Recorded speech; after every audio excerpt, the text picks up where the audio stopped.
G'day guys, welcome to Tier 3, and you may wonder why I'm lying in this bed.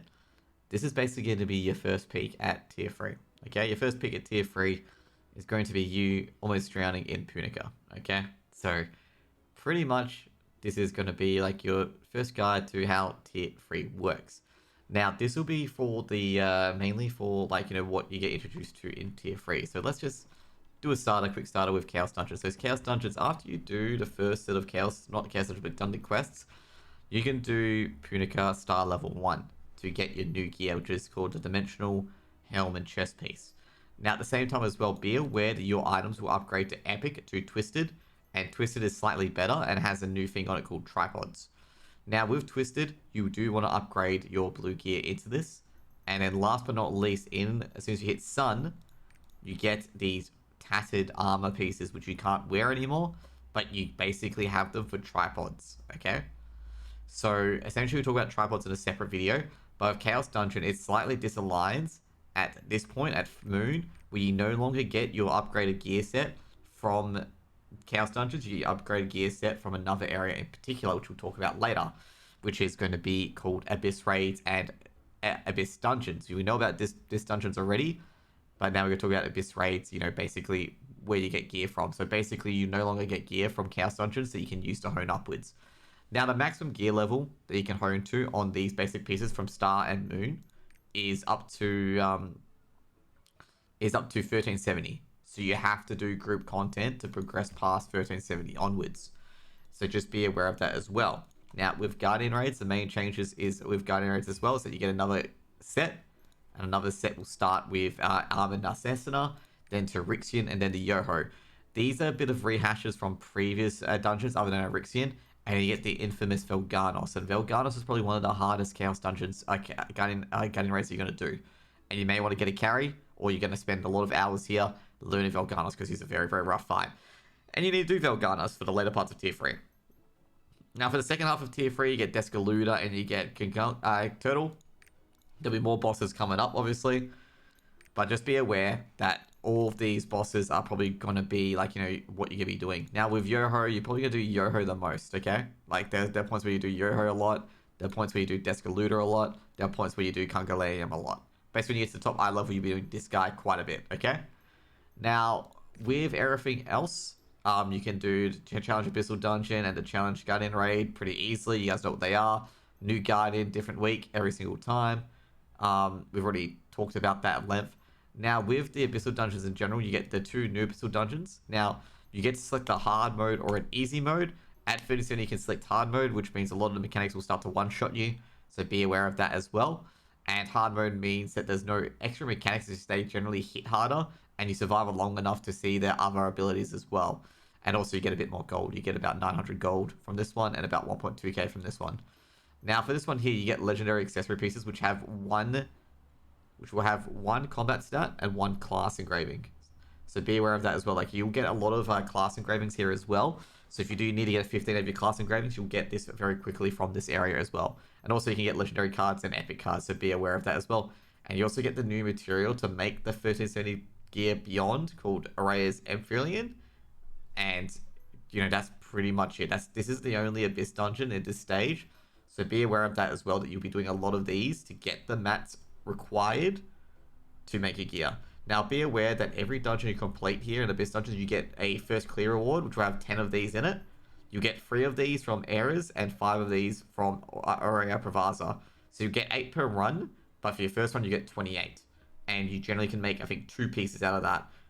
So be aware that you can make 2 pieces out of it. You can make the weapon, or you can make, generally people make the weapon, and then use the Argos gear to make the armor, because the Argos gear has a really, really good 5 set, which we'll talk about later. We'll probably talk about that in a separate video. Now, with Lili Central, as they call it, you have new areas and new things that we'll talk about a bit later, but we're just going to rehash over the old stuff as well. So basically, with the cube and the boss rush, they have an upgraded system as well, where basically you get to the dimensional cube and you get to boss rush halls of you get to a new boss rush token here, halls of the sun.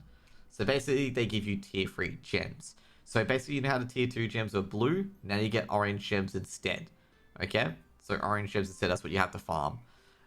Be aware of things you want to do at this point as well, is that you want to go back to your Stronghold to make sure tier 2 is a lot easier for you. When you hit 1302, you can research your tier 2 honing stuff. Make sure you go and do that. Now, next up, what we're going to do as well is we're going to introduce you to, the gem vendor as well. Now, with the gems, when you get the new accessories, your gems will be halved. So if you got any blue gems in here, they'll have half their stats. So you want to, go to the orange gems as soon as they are better than your blue gems. So be aware of that your blue gems that you previously had from tier 2 will slowly become outdated and you'll get new orange ones to replace them. Okay, so make sure you do that as well. And, oh yeah, that's right. We'll talk about the other changes from tier 2. So the other change from tier 2 is, of course, you get a new tower called Thronespire, which I believe you can do at 1370. And basically, you can actually, this is the cool thing about the new tower, is that you can do level 50 firstly, and then get all the rewards from level 50 to level 1. So be aware of that as well. Like you can go to level 25. This is only a one-time thing, by the way. And once you've done level 25, you get all the rewards from level 25 to level 1, and it gives you a lot of mats. If you're a newer player, you are unlikely going to be able to do that, okay? Because to do level 25, you need a certain eye level, and also you need to do a certain amount of DPS as well. Also as well, remember the guild shop. Remember, you can unlock the new tier 3 mats from the guild shop now, as well as the PvP vendor if you're doing the PvP stuff as well. And those are the main changes, from it as well. Now, the other stuff as well will be to do with collectibles. Collectibles, now you can collect the Omnium Stars, which is very important. And now, since you've done a lot of the zones, you can start collecting the Ignia tokens and start doing horizontal content. Because the main things you want to start targeting are these, okay? You want to start targeting these skill potions, okay? Because the only way you can increase how good your character is going to be is by increasing the skill potions and the combat level of your character. So these skill potions are invaluable. For example, you can see here, like some of my abilities aren't level 12, and that's because I haven't got all the skill potions yet and necessary. So you want to start targeting the skill potions while you're in tier 3, because, basically the tier 3 content will be mainly weekly gated instead of daily gated. Like Chaos Dungeons and Guardian Raids, or Chaos Dungeons at a point, don't become like super beneficial. It's just you're hoping for good loot in the end. Now, the other stuff as well, masterpieces become important, Cocoa Seeds become important, rapport becomes important, so make sure you're doing the horizontal content every day. And that's pretty much tier 3 in a nutshell. It's a lot to do, a lot to take in, but bit by bit you get it over time. Okay, you get it over time. Now, we talked about the honing support mats in the previous video as well, and the fusion materials as well in the previous video. Now, they've changed to Araya. You should have a new thing in your Stronghold to be able to craft the simple Araya fusion material. And when you hit 1370, you get one to do the basic Araya fusion material. Make sure you research those, obviously, with fishing or excavating first. Now, the next one as well is that the books have changed as well. There's a purple book and a legendary book. So there's a purple book version of this, and there's also an orange book version of this. Now, the honing support mats have changed. They're split into 3 pieces, which is a Solar Grace, which is a green one, Solar Blessing, and Solar Protection. At the start of your honing journey for tier 3, you do not have to gear transfer your gear, okay? The reason why I say you don't have to gear transfer your gear is that it doesn't increase your rank by any amount. Okay, so you don't get an extra rank from gear transferring. So I'll do it anyway to keep your inventory, get more inventory slots, but it's no benefit to you. Like either way, you are going to go up by 2 eye levels, and you're going to go to the next eye level. Like you're basically going to get to +2, which is the same, which is 1310. So there's no real difference between gear transferring and not gear transferring. It just saves a bit of gold and silver from honing, which is a little bit, but could be a lot in the long run. Now also there's new leap stones and new guardian stones as well. There's honor leap stones and crystallized guardian stone. At the start, there won't be any fusion materials to use, just like tier 2, but they'll come on as you get to level 4, level 5, and you need to do this onwards. Now, unlike other tiers as well, your items only upgrade by 5 eye level, by 5 eye levels every time. So be aware of that as well. It's not upgraded by 20 eye levels anymore, it's now upgraded by 5 eye levels. This resets when your item, like armor piece, hits 15, and then it'll go up by 15 eye levels. So pay attention to that as well.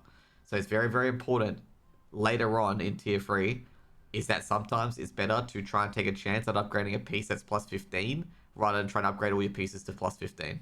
Because these pieces can go to plus 20, the Argos pieces, And the relic pieces which you get later on Legion rates can go to plus 25.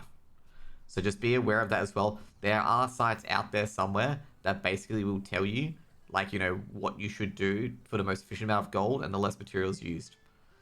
Anyways, guys, that is going to be it for now. Because, well, as Lai says it, well, that's going to be it, because most of the other stuff that I'm going to talk to you guys about is going to be more new content. So, see you guys later, and I hope you guys have a great day.